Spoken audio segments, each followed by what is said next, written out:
E eu assisti dos Matones do Rodan. Kaiju extremamente popular, principalmente por causa da sua aparição espetacular em Godzilla King of the Monsters e por causa da sua mais nova aparição no anime da Netflix Godzilla Ponto Singular. E também por causa da sua participação no rap do Rodan do nosso querido amigo Papiros da Batata. E por isso, decidimos revisitar o filme em que o nosso querido demônio alado pré-histórico fez sua primeira aparição. Rodan, o monstro do espaço. Agora, por que a tradução nacional é essa, eu não faço a menor ideia. Afinal, o Rodan é um monstro da Terra, e só na Terra fica. Bem, tirando aquela vez que ele e o Godzilla foram pro planeta X enfrentar o King Ghidorah, mas isso foi em outro filme anos mais tarde. Agora, sobre o título BR, acho que essa foi uma estratégia sensacionalista de atrair o público da época pra ver o filmão. E levando em consideração de que esse é o Brasil, eu fico até feliz da tradução do filme não ter sido Os Amores de um Pterodonte Tarado, ou Acordei um Carcará Pré-Histórico e Veja no que Deu. Cortando o papo furado, vamos ao filme. Começamos nossa história em uma cidade mineradora, onde os trabalhadores embarcam numa missão com o objetivo de encontrar 2 mineradores que desapareceram na mina. Durante as buscas, o corpo de um dos trabalhadores, chamado de Yoshi, é encontrado, mas nenhum sinal do outro trabalhador, que por sinal se chama Goro. Yoshi e Goro. Pois é, no filme esses dois nunca se deram bem e eles tiveram uma briga antes de irem para a mina, o que levanta a suspeita de Goro ter matado o Yoshi. O que me faz pensar, será que ele usou algum fatality no Yoshi? Talvez sim, porque um médico que analisa as feridas do cadáver de Yoshi diz que a causa da morte foi uma série de cortes profundos causados por um objeto anormalmente afiado. Todos começam a se perguntar como Goro poderia ter feito isso se no Mortal Kombat quem tem os objetos anormalmente afiados é o Baraka. Mas quando uma nova equipe de busca vai para a mina encontrar Goro, eles acabam encontrando outra coisa. Seja lá o que atacou esse cara, provavelmente na vida real teria se assustado com esse grito e teria ido embora. Ei, atores bem pagos. Mais uma pra quem fala que os atores da Deslegendários são ruins. Mas agora falando sério, o que tá atacando essa galera? Se você for esperto, vai olhar para o pôster do filme e responder: larvas libélulas. Isso mesmo, especificamente Meganulons. Lembra? Aquelas criaturas que já falamos sobre no Desmaratonando de Godzilla, quando falamos sobre Godzilla vs Megaguirus. Ou Megaguirus. O quê? Só porque o filme se chama Rodan e o pôster mostra claramente um pteranodonte gigante, você achou que o que estava atacando os mineradores era o Rodan? Pois é, parabéns, você foi tapeado. Já que o Rodan não é o foco agora, os personagens humanos para derrotar os Meganulons. E já que as armas de fogo convencionais não funcionam, o protagonista decide atropelar essas minhocas na ignorância com os carrinhos da mina. Porra! Pelo menos funcionou.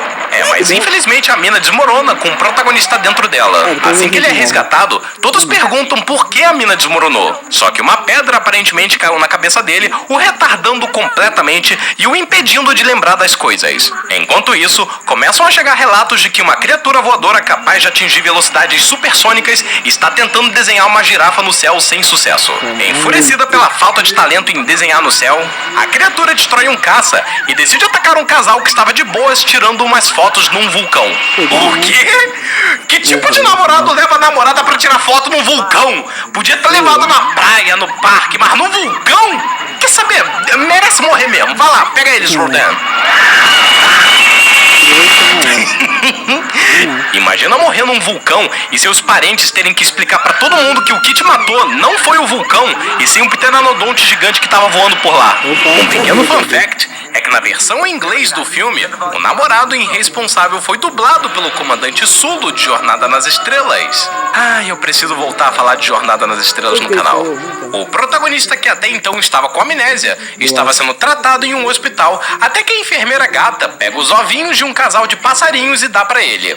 Aí ferrou porque ele tem um flashback do Vietnã, aonde ele estava dentro da mina antes dela desmoronar. E nesse flashback, ele tá cercado de Meganulons e dá de cara com um ovo gigante. E dele sai... é um bebê Rodan. Ele começa a comer os Meganulons enquanto o protagonista protagonista testemunha tudo aterrorizado. Com a memória restaurada, o protagonista corre para contar para os outros personagens humanos sobre o Rodan. E os humanos ficam admirados com o relato, vão até a mina, recolhem um pedaço do ovo do Rodan e constatam: é definitivamente um pteranodonte gigante. E como eles chegam a essa conclusão, não sei, deve ser esse pteranodonte gigante que tá atacando a cidade. Você tá um pouquinho atrasado, ó, protagonista. Pode voltar a surtar lá na cama do hospital. Rodan começa a fazer seus voos supersônicos, devastando tudo por onde passa com o poder dos ventos. Surpreendentemente, as cenas de destruição desse filme, por mais que claramente sejam um bocado de maquetes, são bem satisfatórias de se ver. E que se dane, eu falo por mim, eu acho os efeitos desse filme incrivelmente bem feitos. Provando que os efeitos práticos, quando são bem trabalhados, ficam infinitamente melhor que muito filme que usa computação gráfica por aí. Por falar em efeitos satisfatórios, esse é meu design clássico favorito do Rodan. É ameaçador, ele possui o abdômen é sucumbido de espinhos e a sua coloração avermelhada realmente o faz parecer um demônio de fogo. Apelido esse que lhe seria concebido no filme Godzilla King of the Monsters anos mais tarde. Como memorizar tudo que você estudou e não esquecer nada na... A grande novidade desse filme é que o Rodan tem uma parceira, ou parceiro, nunca ficou claro qual é o gênero desse bicho, e os dois se juntam pra tocar o terror na cidade. Como de costume, o exército tenta chegar pra derrotar os monstros, mas você sabe como isso acaba. Mais uma vez humilhados. Ó vida. Tá, então qual é o plano da vez para derrotar esses passarinhos do terror? Bem, um dos pela-sacos joga a ideia do exército usar suas armas para atacar um vulcão adormecido que, coincidentemente, fica do lado do ninho dos dois Rodans. O bombardeio acontece e os dois Rodans que estavam no ninho são surpreendidos pela erupção resultante. Ambos conseguem escapar, porém, um deles é atingido pela fumaça do vulcão e começa a perder a altitude até que finalmente cai no rio de lava. O outro Rodan, vendo sua dupla agonizando nas chamas, decide se sacrificar para que nenhum Rodan sofra uma trágica morte sozinho. Um final surpreendentemente emocionante e bem triste que com certeza te deixa mais emotivo do que na cena do minerador agonizando aos gritos. Excelente cena. Eu acho esse filme bem divertido. Não apenas porque introduz o meu segundo kaiju favorito, mas também porque eu gosto do suspense em volta dos monstros. A princípio, os personagens acham que tudo é uma grande história de assassinato. Porém, em seguida, é revelado que são larvas gigantes pré-históricas que estão cometendo esses assassinatos.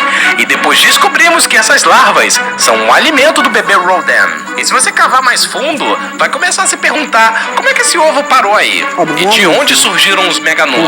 Me atrevo a dizer que a história desse filme tem um nível de profundidade nível Alien, o oitavo passageiro.